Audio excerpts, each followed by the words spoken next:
प्रेम और वासना की जो हम बात करते हैं दोनों में देख लेंगे। प्रेम क्या है और वासना। प्रेम सूर्योदय है और वासना सूर्यास्त है।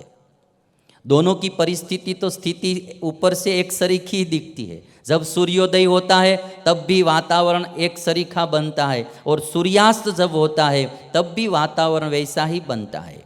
एकदम लाल सूर्य होता है राउंड में, और बस नहीं होता है बहुत उजाला, नहीं होता है अंधेरा। सूर्योदय और सूर्यास्त की स्थिति एक सरीखी होती है, किंतु दोनों की दिशा अलग है।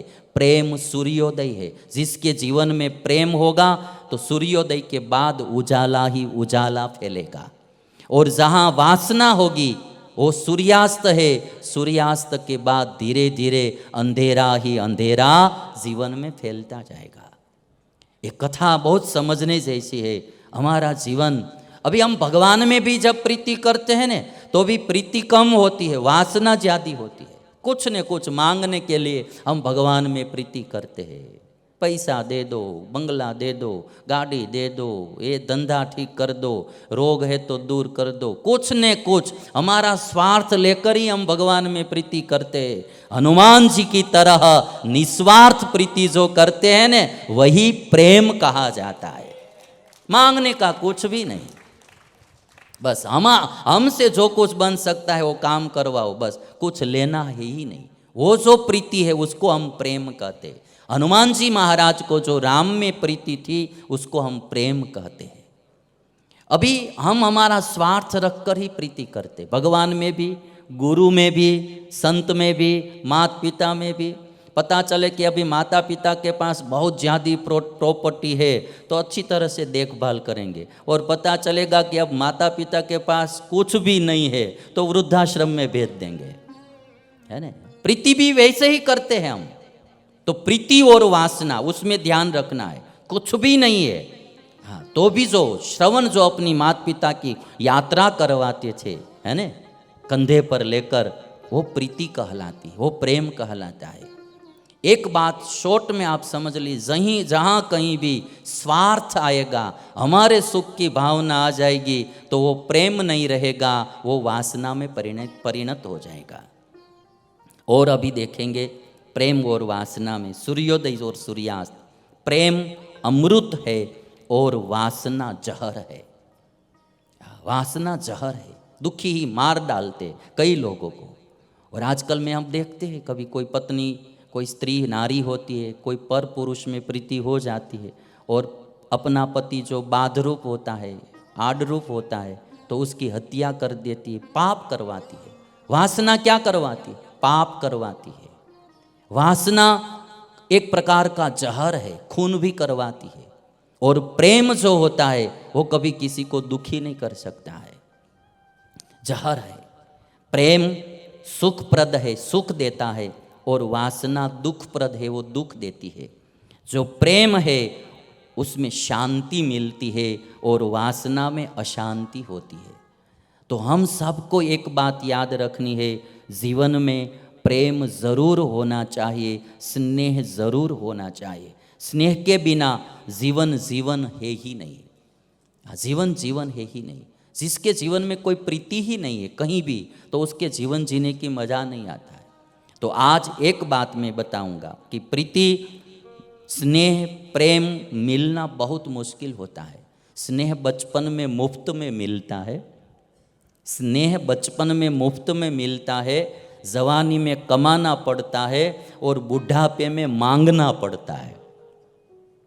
कोई मुझे बुलाओ, कोई मेरे पास आओ, वो मांगना पड़ता है। बचपन में स्नेह मुफ्त में मिलता है, जवानी में कमाना पड़ता है, और बुढ़ापे में मांगना पड़ता है। स्नेह मिलना बहुत मुश्किल होता है। जिस आदमी का जीवन सद्गुणों से भरा हुआ होता है, जिस आदमी का जीवन सत्कर्मों से भरा हुआ होता है, उसको ही भरपूर प्रेम और भाव दुनिया से मिलता रहता है। कभी आप देख लेना, जितना हमारा जीवन सद्गुणी होता है और सत्कर्मों से भरा होता है, उतना ही लोगों का प्यार मिलता रहता है। मैं तो मेरे जीवन में देखता रहता हूँ। अभी देखिए, हम हमारे जीवन में देखते हैं तो हमारे साधु के जीवन में हमारे नाम की इस दुनिया में कोई प्रॉपर्टी नहीं होती है। हमारे पास कुछ भी नहीं होता है, हमारा कोई बैंक बैलेंस के बैंक अकाउंट नहीं होता है, हमारे नाम की एक पेन भी कहीं नहीं होती है, कोई भी चीज़ नहीं होती है। आम આપણે ગુજરાતીમાં કહેવાય ને તો હાવ લુખે લુખા કહેવાય અમે, ફકડ गिरधारी पाहे काई नहीं, हम कशुद्ध नाम। किंतु दुनिया में हम कहीं भी जाते हैं, लोगों का इतना भाव प्रेम मिलता है, तो मैं समझता हूँ इससे बड़ी संपत्ति दुनिया में और कौन सी हो सकती है। एक बात याद रखना, इस दुनिया में हम जब आए थे तब खाली हाथ आए थे, और जाएंगे तब खाली हाथ ही जाएंगे। कुछ लाए नहीं है, कुछ लेकर जाएंगे नहीं। जितना भाव प्रेम बांटेंगे वही जीवन है, और वही जीवन का आनंद है। और इसलिए शुरुआत घर से ही करना है। हमारे घर के परिवार के सभी सभ्य हमसे खुश हो, बस सबको प्यार बांटो, नफरत करना बंद ही कर देना, नफरत में जिंदगी व्यतीत करना ही नहीं। मैंने एक सूत्र कहा है, भाव से जियो, नफरत से नहीं। अच्छे बुरे लोग तो दुनिया में मिल ही जाएंगे, अच्छे लोगों को देखकर भाव बढ़ाते जाओ, नफरत कभी जीवन में बढ़ाना ही नहीं। भाव भरा हृदय जिंदगी का श्रृंगार है। भाव भरा जीवन, भाव भरा हृदय जिंदगी का श्रृंगार है। रुखा सुखा हृदय जिंदगी का भार है।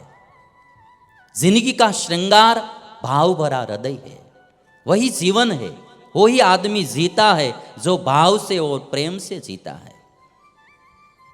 प्राण रहित इंसान मरने के बाद जलता है, प्राण रहित इंसान मरने के बाद जलता है, और स्नेह रहित इंसान जिंदा जलता है।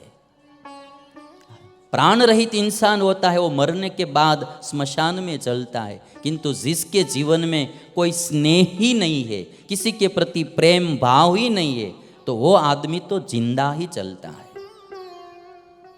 यदि हमको किसी से प्यार नहीं, यदि किसी को हमसे प्यार नहीं, तो समझ लेना मेरे यार, ऐसी जिंदगी में कोई सार नहीं, ऐसी जिंदगी में कोई सार नहीं। हमको किसी से प्यार नहीं। प्यार में मैंने जो पहले व्याख्या बता दी वो समझ लेना, हमको किसी से प्यार नहीं। यदि किसी को हमसे प्यार नहीं, तो समझ लेना मेरे यार, ऐसी जिंदगी में कोई सार नहीं। तो भावपूर्ण हमारा जीवन बने। आपने एक शेर सुना होगा, जो भरा नहीं है भावों से, बहती जिसमें रसधार नहीं। जो भरा नहीं है भावों से, बहती जिसमें रसधार नहीं, वो हृदय नहीं पत्थर है जिसमें प्रभु से प्यार नहीं, जिसमें प्रभु से प्यार नहीं। भाव रहित हृदय वो तो पत्थर समान है। और भाव बहाना है तो हमें थोड़ा परोपकारी भी बनना पड़ता है। सभी के दोष सहन करना भी सीखना, क्षमा करना भी सीखना पड़ता है। जो महापुरुष या जो भगवान के अवतार आज पूजे जाते हैं, उनके जीवन में आप झांकी करके देख लेना कि उन्होंने भाव प्रेम ही बहाया है। आज भी रामचंद्र भगवान भारत देश में पूजे जाते हैं, क्यों? वनवास देने वाली कैकेयी के प्रति भी उन्होंने कभी नफरत नहीं रखी। राम ने कभी भी नफरत नहीं रखी। कैकेयी के प्रति तो नफरत नहीं रखी। वन में से जब रामचंद्र भगवान वापस आए तो सबसे पहले कैकेयी को प्रणाम किया, बाद में मां कौशल्या को प्रणाम किया। आप देख लीजिए, इतना बुरा तो हमारा कोई करने वाला है नहीं दुनिया। कैकेयी ने जो राम का बुरा किया, जिस दिन राजगद्दी पर बैठना था उसी दिन वनवास मिला, तो भी राम ने कभी नफरत नहीं की। हम छोटी छोटी बातों में, पति पत्नी में नफरत फैलाते हैं, भाई भाई में नफरत फैलाते हैं, परिवार में नफरत फैलाते हैं। बात तो छोटी ही होती है। कोई छोटी मोटी चीज़ के लिए हम बस अनबन कर बैठते हैं, बोलने का व्यवहार भी बंद कर देते हैं और नफरत रखते हैं, झगड़ा करते रहते हैं। वो जीवन में कोई दम नहीं है।